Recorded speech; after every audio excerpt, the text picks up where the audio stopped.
નમસ્કાર મિત્રો, જે લોકોએ મારી ચેનલને સબસ્ક્રાઇબ કરી છે અને જેમને સબસ્ક્રાઇબ નથી કરી પરંતુ મારા વિડીયો જોવે છે એ દરેકનો ખૂબ ખૂબ ધન્યવાદ। આજનો ટોપિક છે મિત્રો કે માર્ચ મહિનાની અંદર તમે માત્ર 15 દિવસ છાશની અંદર 5 વસ્તુઓ ઉમેરીને પીશો તો માર્ચ મહિનાની અંદર 80 થી પણ વધારે પ્રકારના જે બીમારીઓ આપણા શરીરમાં થાય છે, જે રોગ થાય છે, એ રોગથી આપણે બચી શકીશું। અષ્ટાંગ હૃદય નામનો જે ગ્રંથ લખ્યો છે એની અંદર 5મા અધ્યાયમાં 34મા શ્લોકની અંદર ભાગવત ઋષિએ કહ્યું છે કે માર્ચ મહિનાની અંદર છાશની અંદર આ 5 વસ્તુઓ ઉમેરીને તમે ખાસ પીશો તો તમે 80 થી પણ વધારે બીમારીઓથી બચી શકશો। માર્ચ મહિનો શરૂઆત થાય છે ત્યારે વસંત ઋતુનું આગમન થાય છે, ત્યારે ઠંડી ઓછી થાય છે અને ઉનાળાની ગરમીની શરૂઆત થાય છે, એટલે કે બે ઋતુનું મિલન થાય છે। ચરક ઋષિએ કહ્યું છે કે જ્યારે બે ઋતુનું મિલન થાય છે ત્યારે આપણા શરીરની અંદર એ વાતાવરણની અસર થાય છે અને એના કારણે બે ઋતુના મિલનના કારણે આપણા શરીરમાં અનેક પ્રકારના રોગ ઉત્પન્ન થાય છે કે એ વખતે કઈ સાવધાની રાખવી જોઈએ અને કઈ વસ્તુ ના ખાવી જોઈએ અને કઈ વસ્તુ ખાવી જોઈએ। તો આજે આપણે માત્ર છાશની અંદર કઈ 5 વસ્તુઓ ઉમેરી અને ખાવી જોઈએ। ભાગવત ઋષિ, ચરક ઋષિ અને સુષુપ્ત ઋષિ આ 3 ઋષિઓએ આપણા ગ્રંથોની અંદર આ ઋતુની અંદર કેવી રીતે છાશ પીવી અને કઈ વસ્તુઓનું ધ્યાન રાખવું એ વાત કરી છે, એ આજે આપણે આ વિડીયોની અંદર ચર્ચા કરીએ અને સમજવાનો પ્રયત્ન કરીએ।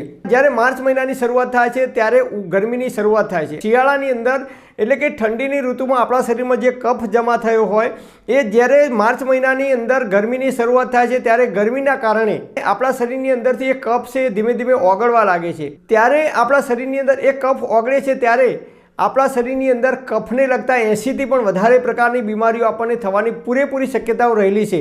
કફ વિશે આપણે થોડુંક સમજી લઈએ।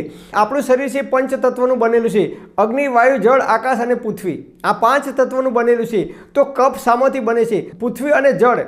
પૃથ્વી એટલે માટી અને પાણી, આ બંનેની અંદરથી કફ બને છે।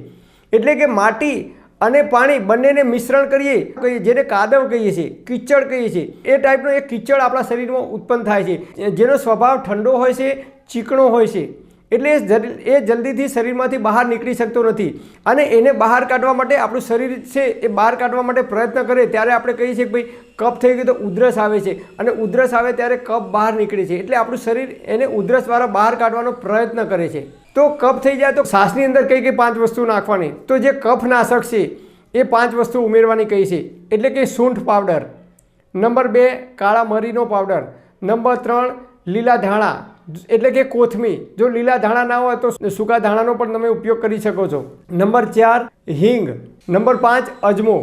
આ 5 વસ્તુઓ ફરીથી એકવાર બોલું છું, છાશની અંદર આપણે કાળા મરીનો પાવડર, સૂંઠ પાવડર, લીલા ધાણા એટલે કે કોથમીર ના હોય તો તમે સૂકા ધાણા ઉપયોગ કરી શકો છો, જીરું અને ચપટી હિંગ એડ કરવી હોય તો કરી શકો છો, અને અજમો। આ 5 વસ્તુનો પાવડર બનાવી અને દરરોજ મોડી છાશ ખાવાનું કહ્યું છે।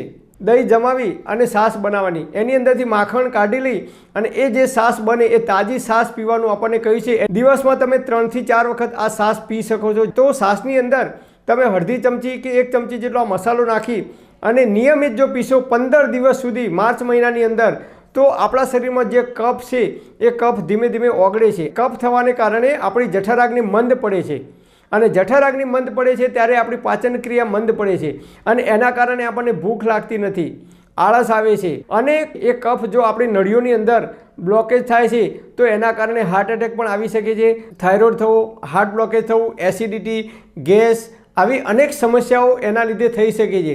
તો આ તમામ પ્રકારની સમસ્યાઓમાંથી દૂર થવું હોય તો એના માટે આપણે આ છાશ નિયમિત પીવી જોઈએ માર્ચ મહિનાની અંદર। તો આ રીતે આપણે જો છાશ પીશું તો આપણા શરીરમાં જે કંઈ કફ છે એ કફ ધીમે ધીમે દૂર થાય છે અને છાશ પીવાથી આપણી પાચન ક્રિયા તેજ બને છે, આપણી જઠરાગ્નિ હેલ્ધી બને છે, સ્વસ્થ બને છે। એટલે છાશ પીવાથી આપણે જે કંઈ ખોરાક ખાઈએ છીએ એનું યોગ્ય રીતે અને ખૂબ ઝડપથી પાચન થાય છે, આપણી પાચન ક્રિયા એક્ટિવ થાય છે। છાશની અંદર આ 5 વસ્તુ નાખીને પીશું માર્ચ મહિનામાં 15 કે 20 દિવસ સુધી તો કફને લીધે જે કંઈ બીમારીઓ થાય છે એ બીમારીઓથી આપણે દૂર રહી શકીશું, એ બીમારીઓ આપણને નહીં થઈ શકે। પરમપિતા પરમાત્મા આપ સર્વેને તંદુરસ્ત અને નિરોગી રાખે એવી હૃદયપૂર્વક મારી પ્રાર્થના।